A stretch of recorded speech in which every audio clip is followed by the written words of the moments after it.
بسم الله الرحمن الرحیم. د اراکوزیا رادیو د فیسبوک پاڼې مینوالو، السلام علیکم ورحمت الله وبرکاتو. ستاسو روغتیا او خوشحالي د لوی الله جل وعلا شانه څخه غواړم.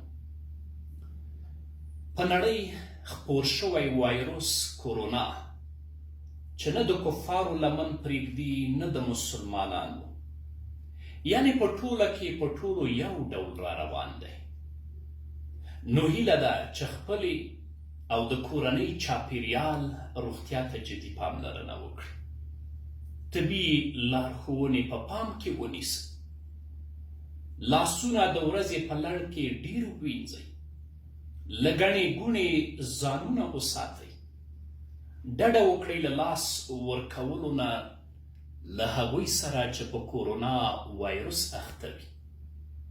د مالګې اوبه د خوب او سهار وخت کې غړغړه کوئ.